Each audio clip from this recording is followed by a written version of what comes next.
Shalom. I'd like to give all praise, honor, and glory unto Yahweh, Bahashem, Yahweh Shai, Bahashem, Racha HaKodash. Double honors to my apostles, a great millstone. Peace and salutations to the hopeful members of the elect, the Becharium of the house of David, that's been preordained, predestined to get delivered in these last times and to be the ruling, governing body of the nation of Yasha'Allah. I want to go into a quick lesson, Lord willing. Keep your head on a swivel, okay? Which means be aware of your surroundings. Now, I'm going to play this video and I'm going to get scriptures. But again, keep your head on a swivel. Be aware of your surroundings because these people are evil out here. And Satan is on a lot of these people, okay? And they will commit wicked acts, commit crimes, rob you, kill you. So you have to keep your head on a swivel. So I'm going to play this video. All right. It says teen slash in the neck in the Bronx. Suspects still on the run. And these YNs, all right, they're just wilding out here, committing crime. You know, they listen to the rap music and they get influenced by that demon to go commit crimes. Okay? So let's play this video. It's a story you'll only see here on 12. A mother and son watching the moments the teenage boy was attacked after school by a group of 3 knife men, brought to tears after realizing they were trying to stab him in the neck. Police still on the search tonight for that trio. News 12's Mike Lamort has the story tonight. Hugo Reyes and his girlfriend were just trying to get home yesterday after school, but police say these masked men had other plans for the young couple. One of them running by with a knife can be seen trying to stab the 16-year-old in the neck before chasing the high schoolers down the block. Hugo ran home as fast as he could, knowing it could have meant life or death. Take my son away from me for no reason. The teenager and his mother watched the attack in horror as we gathered surveillance video, believing Hugo's attackers were on a mission that afternoon to kill him. I don't even know their name. I don't know what school they go to. They probably don't even know me. Hugo and his family now left with more questions than answers. Back at the scene of his unprovoked attack near 2560 East Tremont Avenue. What's in your head to go harm somebody that has not done nothing to you? The aspiring mechanic says he's lucky to be alive, showing us his wounds while he was at the hospital. The knifeman was fast, but Hugo's jacket caught most of the blade. Thank God I'm here today to talk to my mom, laugh and cheer up with my mom, talk to my siblings and stuff.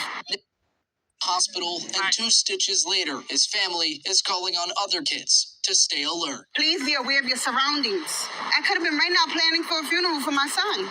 A family relieved to be together tonight, but seeking justice as... Right, and that mother's right. You know, be aware of your surroundings. Now, the Most High spared that young man, okay? But we have to be aware of our surroundings out here. Don't just be in la-la land, you know, your head is in the clouds, so to speak, okay? Watch. All right, this is the book of Judges, chapter 7. I'm going to start at verse 4. And it says, And the Lord said unto Gideon, The people are yet too many. Bring them down unto the water, and I will try them for thee there. And it shall be, that of whom I say unto thee, This shall go with thee, the same shall go with thee. And of whomsoever I say unto thee, This shall not go with thee, the same shall not go. Let me just read a verse up, all right? Give us some context, okay? And it says, Then Jerubbaal, who was Gideon, and all the people that were with him, rose up early and pitched beside the well of Harod, so that the hosts of the Midianites were on the north side of them by the hill of Moreh in the valley. And the Lord said unto Gideon, The people that are with thee are too many for me to give the Midianites into their hands, lest Israel vaunt themselves against me, saying, My own hand has saved me. Now therefore go to proclaim in the ears of the people, saying, whosoever is fearful and afraid, let him return and depart early from Gilead. And there returned of the people 22,000, and there remained 10,000. Now let's jump to verse 5, okay? So he brought down the people unto the water, and the Lord said unto Gideon, every one that lappeth of the water with his tongue, as a dog lappeth, him shalt thou set by himself. Likewise, every one that boweth down upon his knees to drink. And the number of them that lapped, putting their hand to their mouth, right? So you have to picture this, all right? The Most High told Gideon, all right, the men that's going to drink of this water, okay, those who scoop the water with their hands into their mouth and drink it that way, those are the ones I'm gonna choose. All right. But those that are on their knees drinking the water, completely unaware, all right, completely unaware of their surroundings, in a vulnerable state, those you get rid of. You can tell them to depart and go home. But again, those that lappeth the water with his tongue, as a dog lappeth, ultimately, again, they scoop the water with their hands. All right. Keeping their heads up, eyes scanning, alert, ready, being aware of their surroundings. Those are the ones that the Lord chose for Gideon. It was 300. All right. It was 300. Okay. So the whole point of this story right here, this event that took place, was, again, to be aware of your surroundings. Those 300 men, they were aware, all right? Valiant warriors, okay? And we're warriors, all right? The scriptures liken the men of the Lord as soldiers, right? Be thou a good soldier unto the Most High and endure, roughly paraphrasing it. So we're warriors. We're spiritual warriors first, all right? So you have to be fully aware of your surroundings, all right? There's a term called covert awareness, meaning you're fully aware, but nobody can tell you're scanning, all right?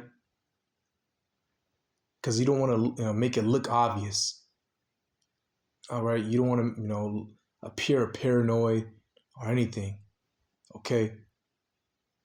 There's also another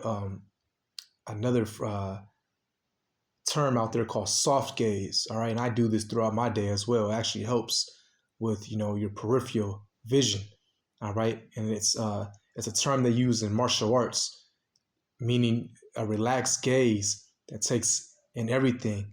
Not, you're not locked onto one thing, okay? You're not locked onto one thing, all right? You're looking through your peripheral as well, okay? And I do that throughout my day. People don't even know I'm looking. They don't even know I'm scanning, but I'm aware of my surroundings. Okay? I'm aware of my surroundings, man. Okay? Because, again, this event that took place, this young man was walking with his girl, right? His shorty. And these two YNs came up, ran up behind him. Now, me personally, I would have heard them footsteps, all right? Because I'm very keen, all right? I'm very keen on my senses, hearing, smell, okay? If something smells different, I'm aware of it, okay? So you want to be aware of your surroundings, all right? When you go in a restaurant, for example, you go in a restaurant, don't just sit your back towards the exit. I sit, my face towards the exit. All right. I'm checking the exit. Okay. I'm scanning, not making it look obvious, but I'm scanning, if there's any energy shift, anything. Okay. Be aware in your daily life. You can be talking on the phone, or you're talking to Akim. You might be in the park, working out, whatever. Be aware of your surroundings, because those are like the most vulnerable moments for people before uh, a person commits a crime. They'll commit a crime on the person that's not paying attention. Okay? So pay attention. Pay attention. Whatever it may be, wherever you may be at, pay attention. All right? Again, when I'm in a restaurant, I sit towards, my face towards the exit. I'm watching. I might scan, people. I don't make it look obvious. Again, I'm just, it's I look totally, it looks totally unaware. All right, I don't make it look obvious or paranoid. Okay, but I'm very aware. I'm attentive. Okay, so I just wanted to make this quick lesson, not too long. Again, be aware of your surroundings, because the day is getting more evil by the day. The love of many, like the scriptures say, is waxing cold. People are committing crimes left and right, not even because, they have to. All right, they might want to rob you for some money. You got YNs that commit crimes that will kill you just because they want to make a name for themselves. That's how wicked our people are right now. Okay, Jake smoke blunts, listen to rap music, that terrible garbage rap music, get their mind all influenced, and want to go commit crime. All right, so be aware. So hopefully this was edifying. Shalom.